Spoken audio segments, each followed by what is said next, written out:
Алмағайып әлемнің аласапыраны әлсіздерді жұтып, мықтылардың іргетасын шайқап жатыр.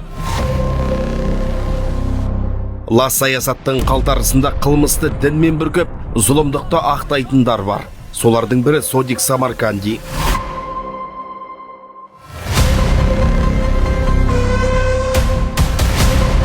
Халықаралық іздеуде жүрген көсемді Түркияда тайрандатып қойған кім? Ұры өткелді уысында ұстаған арандатушы тұзағын кімге құрды? Заңсыз марказдара майданға жан кешті дайындай ма?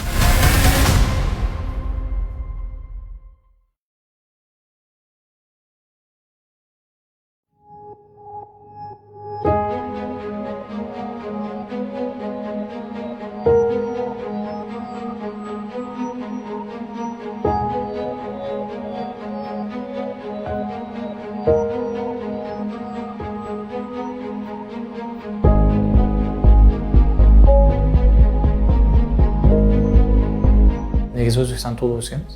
Сол кезде біз тыңдаған уағызшылар, Өзбекстанның уағызшылары ғой. Салафизм идеологиясы деген сондай топтағы адамдар, олар дұрыс емес жолдармен уағыз жасайды олар. И адамды көп жоқ нәрсеге адамдардығы бір қаталшылыққа, сондайшылыққа уағыздайды олар. Жихадқа кім қатысса, жихад қылса, соғысса дейді, Аллах жолында соғысса, ол кім болады? Шахид болады дейді. Шахид дегеніміз, Аллах жолында соғысқан адам шахид деп аталады дінде. Сөйтіп ол жаннатқа промой кіреді. Содан келіп алып шығады олар діннен. Терроризм деп отқан нәрсеге бір 2 жыл болған жоқ. Ол бір 20 жыл или 30 жылдан бері болып келіп отқан нәрсе. Әр нәрсе, әр қателік қайталану керек емес та. Бір қателік болғаннан кейін ол тоқталу керек.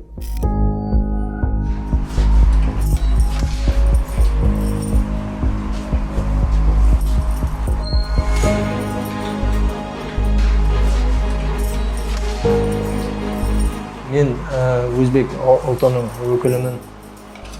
Білген жоқпын, білімсіздіктен әртүрлі ағымдарды тыңдадым. Самарканди, тағы басқа. Қазір Абу Сабах көп тыңдайтын. Қазіргі таңда бұлай не аламаймын, бірақ бөліп жарып көбірек әсер етті, мынау көбірек әсер етті деп. Бәрін бұлай бір-бірінен тыңдап не ала береді. Маған өзбекше қабылдауыма оңай болды. Мұсылмандар қиналып жатыр деген нелер болатын, мысалға видеолар, сондай бір көмек керек деген нәрселер болды. Сол өзімде де білімсіздік болды, сол кезде білмей қателік болды. Сол фитна екен, былай кейіннен оны біліп отырмын, фитна жаңағы бүліктер екен.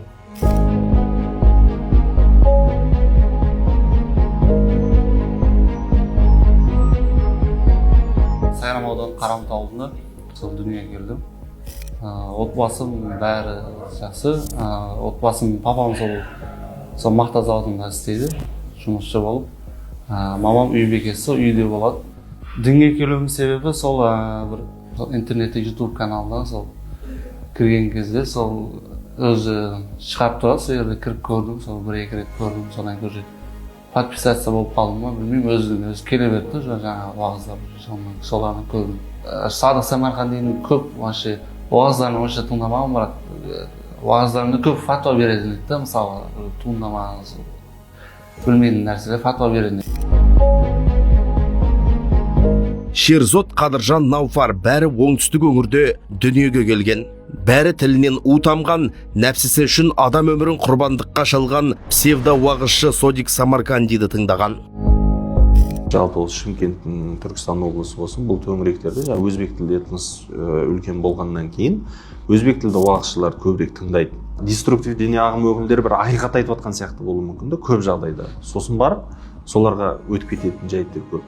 Сосын бұл жерде тағы бір кемшілік, ол жердегі дәстүрлі болсын, деструктивті діни ағым өкілдерінің лидерлері болсын, олардың негізінен айтып жатқан претензия жаңағыдай қарсы пікірлері Өзбекстан Республикасының жаңағыдай билігіне болуы мүмкін да. А олардың билігіне айтып жатқан дүниені ол Қазақстанға келіп тықпаштау ол дұрыс емес та. Істі болған жерлестеріміз лаңкестердің көсемі Содик Самаркандидің уытты уағызының ықпалымен әлеуметтік желіде терроризмді насихаттаған, өзге конфессияларға қатысты зұлымды қойды таратқан, тіпті арандатушының айтақтауына көдіп қанды қырғын жайлаған таяу шығысқа да аттанған. Шайх Самарканди Юсуф Давран ол да мына Түркия жерінде отырып өзбек тілді аудиторияларға уағыз жасап жатқан жағдайы бар. Енді олардың уағыздарының мазмұнынан таныса келе, бұл Ханафи мазхабына қарсы Матуриди ақидасы адасқан ағым, ол философтардың деген сияқты жағымсыз көзқарастарды әлеуметтік желілерде жиі насихаттап жатқан жағдайы бар. Негізі баста намаз, ораза, зекет, қажылық деген дүниелерді айтып болғаннан кейін жекелеген азаматтар мынау ғалым екен, шейх екен, сауатты екен деп солардың ықпалына түскеннен кейін олар не бастайды? Олар өмір мен өлім, өмір туралы уағыздарды айтпай, өлім туралы уағыздың санын арттырып, мынау Құран кәрімдегі пайғамбарымыздың хадисінде келетін джихад, тағут, такфир, хижрат, шахид деген термин сөздерді тікелей мағынасын қабылдап, яғни буквализмге барып, жамаққа баратын жол осы джихад жасау екен, шахид болу екен деген сияқты бір жақты көзқарастарымен солардың ықпалына түсіп жатқан жағдайы бар. Содик Самарканди кім? Әлеуметтік желіде Содик Самарканди лақабатымен танылған псевдоуағызша сырттағы арандатушы күштердің жымысқы саясатының жемісі. Өзбекстан Республикасында дүниеге келген. Шын аты жөні Содикжан Мұхаммадиев. Каир қаласында діни білім алып, экстремистік ұйымдарға байланады. Түркияға қоныс аударғанда Мысырда өзі тізгіндеген лаңкестер арнасын үзеңгілесі әрі жерлесі Абдуллах Зуфарға тапсырады. Қос қылмыскер қасиетті діни мәтіндерді бұрмалап, жастарды таяу шығысқа тартуларын әлі тоқтатпады. Аллах жолында өлтірілгендер, олар не? Өлік деп санамаңдар. Олар не? Аллахтың алдында олар тірі деп сөйтіп. Олар үшін жәннат бар, олар үшін хурайындар бар деп аяттарды келтіреді. Өлген кезінде бірінші шыққан тамшы қанмен бүкіл күнәлар жойылады. И олар жәннатта баратын жерін көрсетіледі, әлі өлмей тұрып. Сол моментте, өліп жатқан кезінде моментте. Сондай қабір азап болмайды оларға, сондай хадистер келтіріп айтады.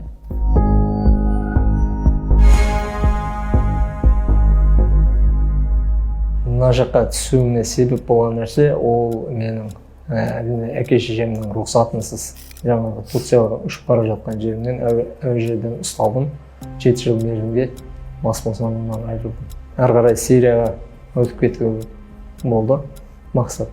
Әртүрлі видеороликтерді көріп, содан кейін ойланып, мұсылмандарға көмек керек деген оймен жаңағы түсінік пайда болды. Бөлек мұсылмандар аялдап салу деген нәрселер онымен кейіннен білім алып түсіндім.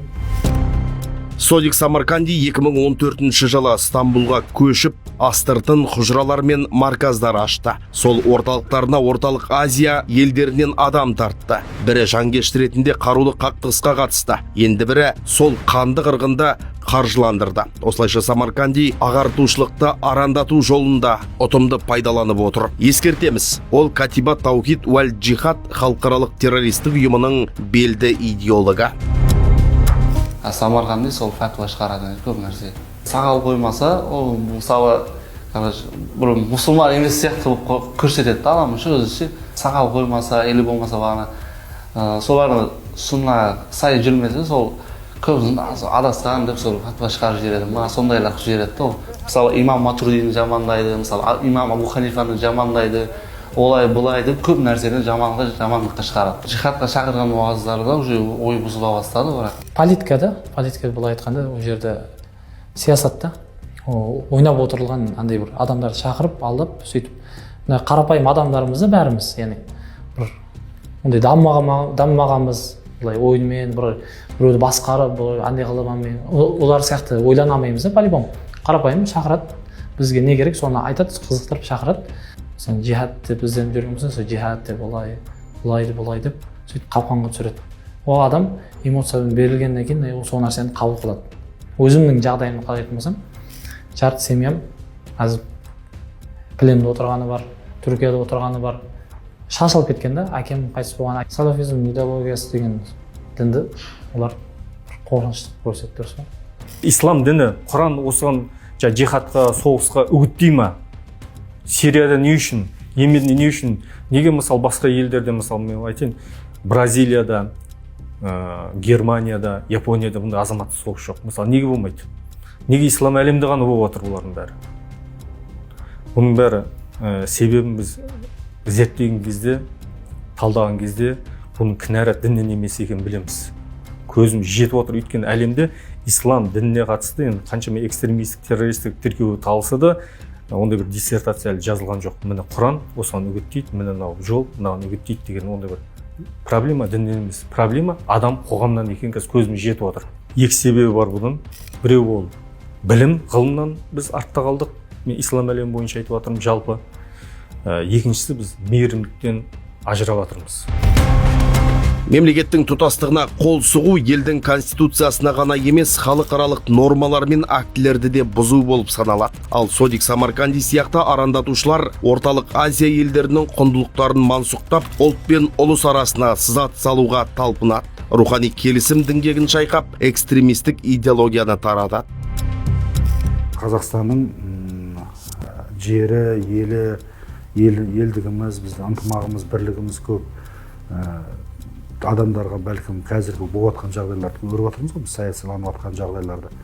Сол жағынан біздің азаматтарға ықпал жасап жатқан әрекеті шығар деп ойлаймын. Сол үшін ондай нәрселерге қазір провокациялық мәселелер өте көп кетіп отыр. Әсіресе жастарды провокациялау мәселесі өте күрделі болып жатыр. Сол үшін бізге дәл қазіргі уақытта ынтымақ бірлік керек. Мешіттің қара шаңырағы муфтиіміз бар, имамдарымыз бар. Ресми дін өкілдерінің фатуаларына тоқтауымыз керек.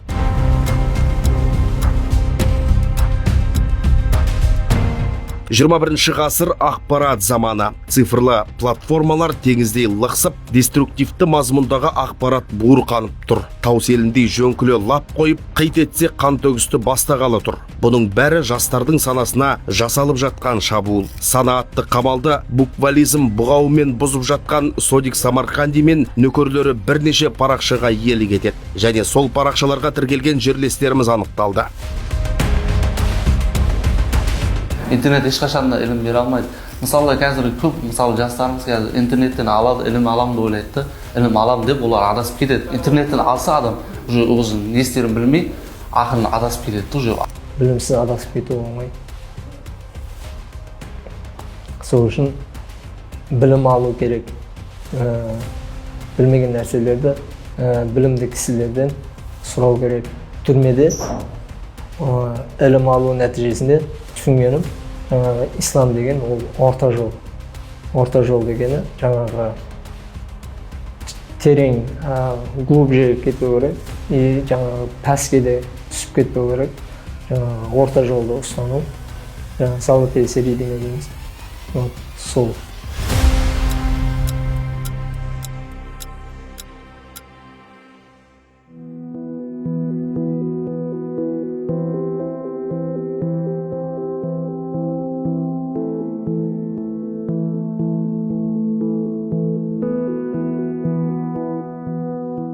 Халықаралық іздеуде жүрген бүлдіргі Самарканди талай елдің рухани бірлігін бүлдірді. Уағыздары ақылға емес, эмоцияға бағытталған. Даналықтан бездіріп, дұшпандықты дәріптейді. Бұның соңы қылмыспен аяқталады. Самарканди сынды арандатушылардың да көздегені сол. Садық Самаркандидің терроризмге қарсы бар, қатысы бар olan. Сол адасушылықпен жүр, қазір бәрін адастырып, өзге адамдардың, қанша адамдарды сол. Ол бірақ адамдар білмейді, ол істеген нәрсеме өкініп отырмын өзім. Ол бекер істеп, сол нәрсені деп. Ата-анамның сол қазіргіде қиналып жатқан ата-анамның бауырларымды қинап қойдым деп ойлаймын. Бекер істедім, ол нәрсені өкінемін өзім істеген нәрсеме. Дінде қатал болмау, жауыз болмау екен. Яғни дінде үйренген кезде, діннің әр андайсында үйренген кезде ақида болсын, например, қайсы жағы болсын, үйренген кезде адам қатал жағын емес, жауыз жағы бұл ниетті үйренбеу керек екен да. Адамды ажыратқаннан кейін не келіп шығады, ол келіспеуге шығады, келіспеуге ақыры не болады, или соғысқа кетеді, соғыс болады, или түрме болады. Интернеттегі әркімді тыңдау, яғни кім болсын, ол тыңдауға болмайды. Обязательно кім біреуді тыңдаудан алдын, оны сол білетіндерден барып, имамдар болса, кім сол білетіндерді барып, сорап, соларды арқылы үйренуді, тыңды үйренсін деймін да. Пайғамбарымыз саллаллаху алейхи уассаламның кезінде мысалға бір сахаба келеді, я Расулаллах, мен де сізден соғысқа жаңағы жихадқа қатыссам бола ма дейді. Сонда әке шешең тірі ме дейді. Сол кезде иә дейді. Әке шешеңе бар, әке шешеңе көмектес. Сол мағынада келген шығар. Соны жібереді мысалы, әке шешесіне көмектесең. Мен қазіргі таңдағы түсінген нәрсем ол жаңағы ата-анаға көмектесу, ата-анаға жәрдемдесу. Жастарға айтар едім, мен фитналардан аулақ болуын, әртүрлі бүліктерден аулақ болуын. Радикалды идеология қауіпті вирус. Бір қозғалса тоқтамайды. Соның дәлелі Сирия сойқаны. Ашынған тобыр даланы да, қаланы да қиратты. Сол тобырды арам тірлікке пайдаланған күштер болса, мол табыс тапты. Ал Шерзод, Қадыржан, Науфар сияқтылар қапасқа қамалды. Бұл қасірет әрбір адамға онлайн әлемде көрінгеннің ойыншығы болмай, ойланып әрекет етудің маңызын түсіндіреді.